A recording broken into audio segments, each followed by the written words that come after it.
So have we finished? Yes, I think so. Apart from Dave and Sandra. Did we decide what we were going to do? I don't think we can have them both. Well, Dave's got to be there. He was my best man. We can't leave him out.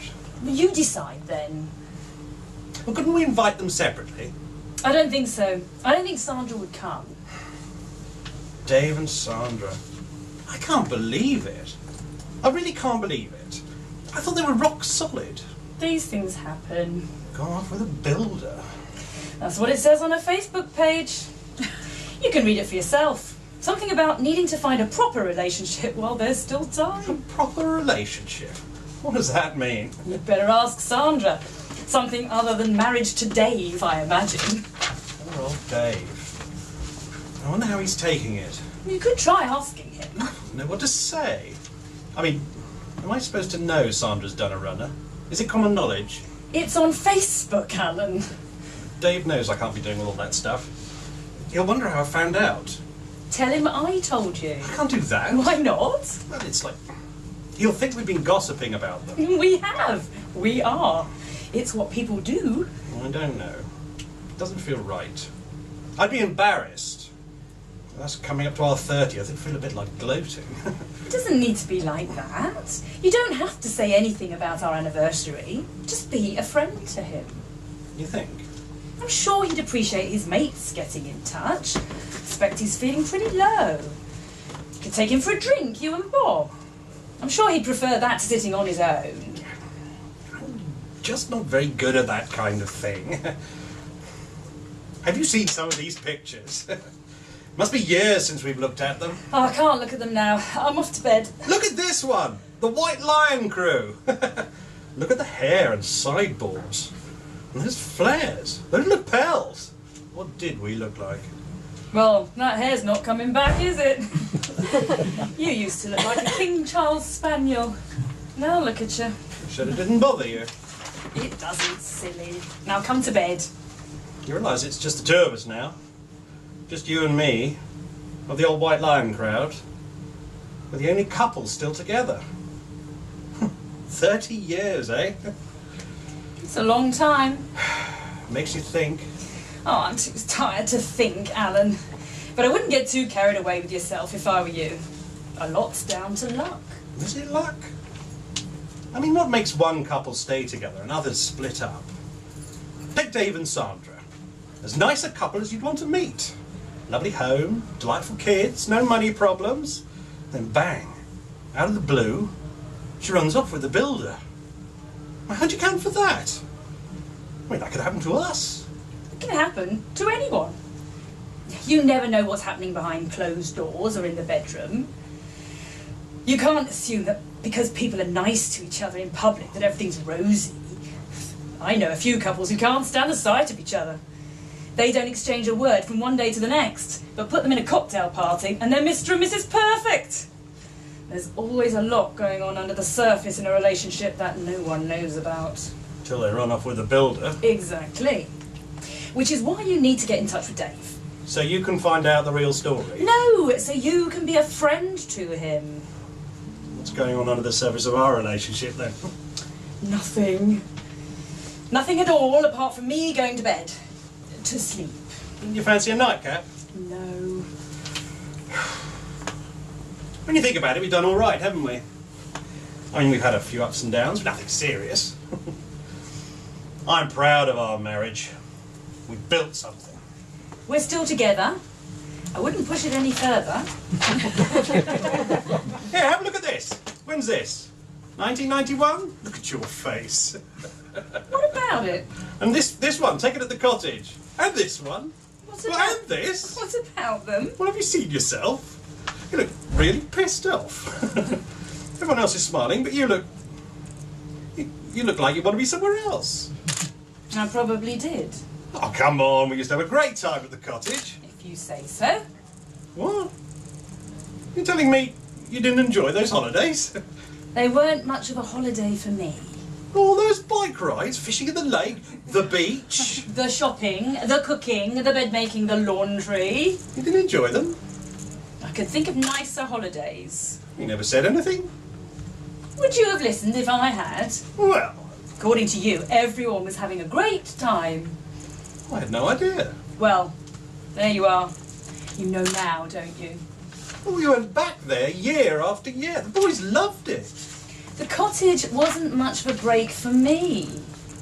I never realised. There you are. Why didn't you say something? Because I decided that it wouldn't do any good. You would have told me I was wrong. You would have told me to cheer up, or promise to make an effort to help with the chores. But then nothing would have happened and I would have been back where I started, except you would have resented me, spoiling the atmosphere of the holiday. I think that's unfair. Is it? How do you know nothing would have happened? Because I know you. Like I know you're not going to call Dave, even though you know you should. Because that's what you do. When things get awkward, when it looks as though you're going to have to come to terms with something you don't like, you do nothing and hope it will go away. Doing nothing is your default option. Is it? You know it is. So how often do you have these conversations with yourself? The ones where you're cheesed off. No, I'm not going to do anything about it and say nothing. All the time. You think you know me that well? Yes! And that's why you don't bother to say anything. That's right. So, were the holidays at the cottage the only thing you didn't like, or are there other things you haven't told me? I don't know. It was a while ago, wasn't it? Things were different then. What do you mean different? We were in a different place. What's that supposed to mean? I was working. The boys were still with us. What are you saying? I'm saying things were more pressured. Sometimes they got to me, or I let them get to me. What things? Do we really have to have this conversation now? It's almost midnight. Surely it can wait till tomorrow. Yes, we do. Go on then. What things were getting to you? Things. Stuff. What wears anybody down? I don't know. Making meals, doing the washing up, getting the kids off to school. All that stuff, it has to be done. All the stuff that stops you living. It gets on top of you. It wasn't just the holidays. No, well, not just the holidays. Things got a bit difficult, and I was ill, remember? You never said anything. I could have helped. I did try a couple of times. You didn't seem interested, so I gave up. Well, when? I don't remember. No, I'm sure you don't. When did you try to talk to me? You expect me to give you a date? It's too long ago. Anyway, it doesn't matter now. It does matter. It matters to me. Why? Because it's our marriage. We're just about to celebrate 30 years together. Suddenly you tell me you've been pissed off. You told me you were pissed off because I wouldn't listen. And even if I did listen, I wouldn't do anything about it. That's not what I want to hear. Oh, I'm sorry about that, love. Sorry, I'm not saying what you want to hear. By the way, what do you want to hear? Some cock and bull story about our perfect marriage. How everything's wonderful. How we're the only two that stayed together because we're so good as a couple. Well, I've got no news for you. No marriage, not even ours, especially ours, is perfect. Think about this. Maybe the reason we're still together is that I haven't met the right builder.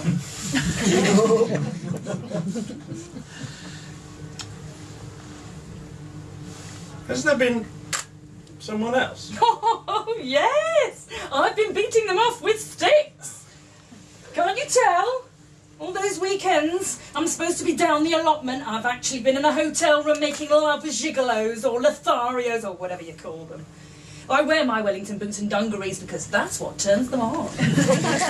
I'm serious. I'm sure you are. Well, has there been anyone else? You want to know, do you? Well? I certainly thought about it once or twice. And?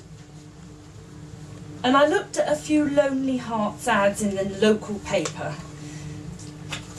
fantasised about meeting a good-looking, rich, exciting guy with a good sense of humour. Then I thought, nah, I'll stick with you. But you looked. Yes, I looked. And then there was a time when life for me wasn't that great, but it was never that bad that I seriously considered doing something about it. What's the problem anyway? Don't tell me you've never thought about other women. Not seriously? I bet. Never! Well, I'm sorry for you. There's never been anyone for me but you. Alan, love. Seriously, there is nothing for you to worry about. Our marriage isn't perfect, but it's fine. There aren't any builders or plumbers or anyone else. There never has been. I'm not going anywhere. Apart from my bed. That is, if you'll let me. You sure everything's okay? Yes, perfectly sure. Really? Because this has all been a bit of a shock. I've never had the remotest inkling you weren't happy. Not a clue. It's fine. We're fine. I couldn't face all those people on Saturday knowing things weren't right between us. I just couldn't do it. Everything is right between us. You've got nothing to worry about. Look, I'll make a deal with you from now on. If there's something upsetting me, I promise to tell you about it. Okay? Will you? I will. And I'll promise to take you seriously. Good. And not do nothing. Steady. One step at a time, eh? But we're all right. I think we'll make it to the anniversary. All right. And now I really am going to bed. You come in. I'll just finish my drink.